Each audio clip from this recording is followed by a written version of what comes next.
See these? Where else are you going to get this kind of value for this kind of whiskey?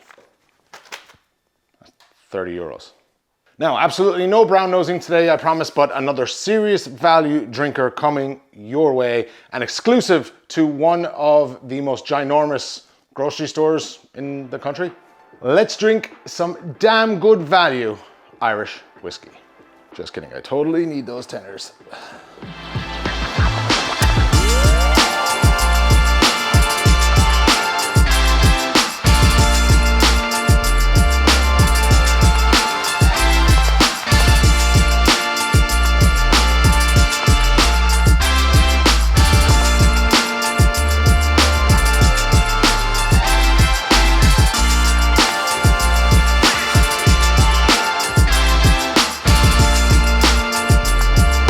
Welcome to Whisky and Whiskey. I'm the Whiskey Chaser Brian here in Christy's bar, Kilkenny. I hope you're keeping well. Another brand new whiskey in the door today, and you may grab these while they are hot. They will not be around for long, and certainly not at this price point.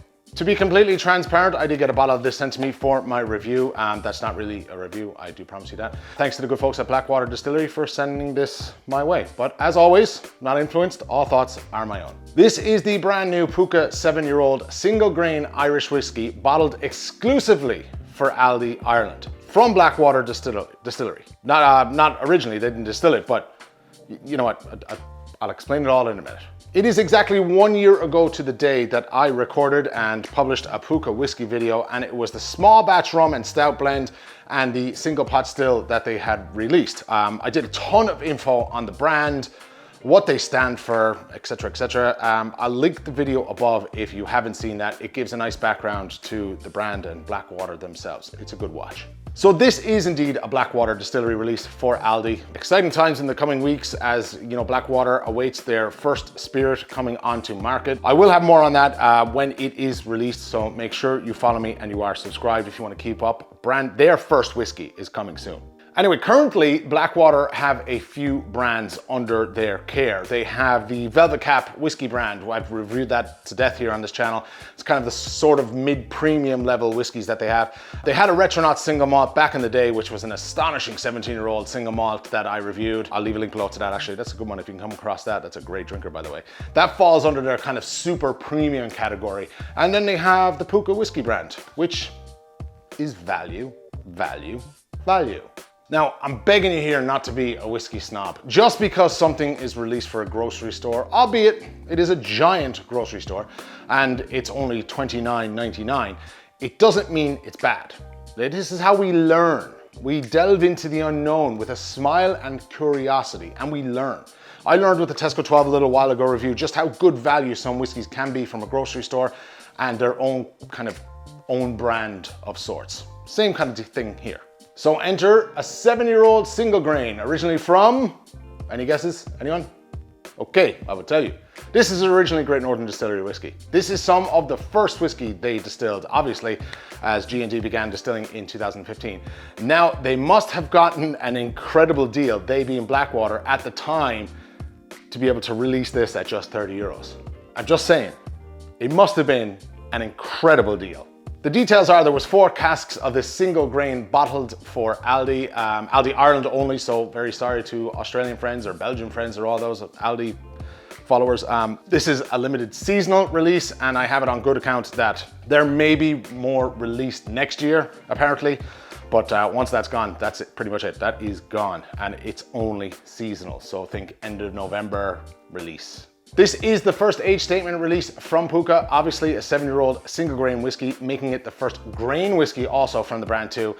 For grain lovers out there, you might like this one. Nothing fancy about the finish, all bourbon maturation, bottled at a somewhat low 40% ABV. I'm guessing that's to try and squeeze a nice bit from these releases. And I don't know how true this is, but I did hear something recently where single grain at this age can be incredibly spicy. Now, I'm not the biggest grain drinker in the world, but that's just what I heard. I don't know if that's true. When it comes to grain whiskeys, and still whiskey in general, I would very much consider myself a novice kind of whiskey guy here, and I'm learning as I go. So if that is true about the grain whiskey being a little bit too spicy at this age, a little bit wild, leave a comment down below, let me know. I have had some really spicy grain whiskey in the past. I think it was the 13-year-old single grain from Anfier Grin. Definitely not the same thing as here. It was a cask strength, was finished in Oloroso sherry, but again, full of spice. Whiskey drinker's whiskey. So that's my guess as to why the ABV is in around 40%. Obviously, you're going to squeeze as much out of a release as you can. It's not a bad thing. Come to think of it, both the stout and the rum and pot still releases from last year was also 40%. So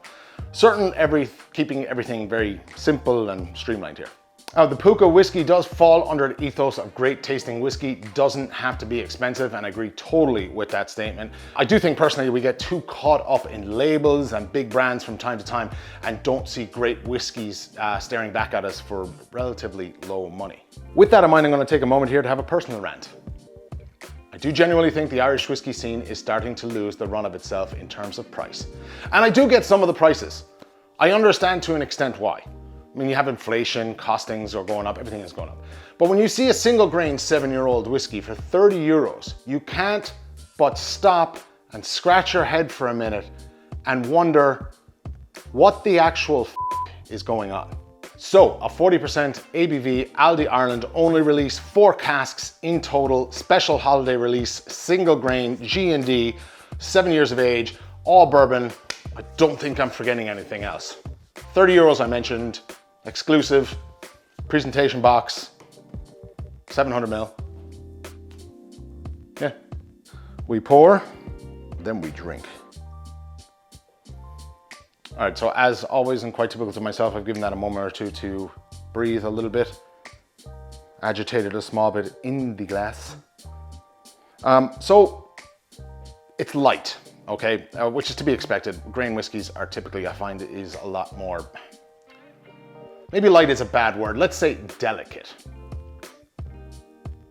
Now for me, there's a slight citric note on the nose here. I'm kind of thinking more a lemon-esque kind of effervescence note to it. Not full on lemon, but certainly an effervescent style note there. It's a very bright kind of whiskey, I think. A touch of honey on the nose too. Now I know this is bourbon. Typically you will get your vanillas from the bourbon. I'm getting more a honey note than I am bourbon. Now that could just be my palate. I tend to get a little bit more honey forward than vanilla forward at times. There is a very subtle grain note on the nose. Very subtle. I never actually mentioned the mash bill for this is 95% corn and 5% malted barley. FYI. So think a little bit of lemon effervescence, kind of very light honey, not so much vanilla for me. That could change. Little bit of grain on the end. You kind of, to sum it up, right, I would think that this is more along the nose of like a shortbread type biscuit, not vanilla, but honey, kind of sweety, biscuity, a little bit touch of bourbon, that kind of woody note touch. I'm being super critical here because I'm nosing it to death, but then also at the very end, you have just the most slightest hint of alcohol. Just not, you have to really, I'm pulling this apart, think fine tooth comb here. Sláinte. So that lemony kind of effervescent note is coming through. Now there is more honey sweetness on the palate than the nose would suggest. I know it's bourbon aged, but like I said, I'm still not getting too much vanilla transferring over from the nose to the palate. It's more honey for me. You might find a little bit more vanilla for you. It's just my palate and the way it kind of works. I've kind of come to accept it for what it is. But again, much more honey kind of sweetness to me. Take another little sup, sláinte. Now, there's a little bit of white pepper spice there. It's not overly full of heat. It is lingering a nice little bit. Definitely can get some of the grain on the palate. Nothing crazy, nothing out of whack there. Simple, delicate, elegant, not so much of the alcohol actually transferring to the taste. And if there was just ever slow, kind of slightly, I'm gonna have one more. Yeah, like I said, little lemony, honey sweetness for me, a little bit of grain, white pepper spice, still on the forward of the tongue. It actually coats the mouth quite nicely, I'll be honest with you. Finish wise, again, the heat is staying there. Not overly spicy, little touch of the grain note at the back of the tongue, a little bit of honey sweetness, as again I said, does coat the palate quite nicely. Really not offensive here. That's lots of subtleness to this. If you like subtle whiskey, you'll enjoy this. The spice stays going, but in terms of the vanilla sweetness and the kind of grain note, it doesn't last forever. It's a touch on the short side, the finish. You know, maybe you get that with this age statement grain whiskies. I don't have a tremendous amount of experience with this age statement grain whiskies. I'll be honest and hold my hand up in that. But actually, do you know what? No, I'll hold my thoughts for just another minute. I have an opinion on this whiskey. Now, I'm going to do something I don't normally do here and kind of break it down into pros and cons as to give you a better understanding of how I see this whiskey. Some of the pros: price, it's outstanding value. Nothing seems too out of place here. Real easy drinker, proper whiskey, no muss, no fuss. For 30 euros, one to try at least. You have nothing to lose at that.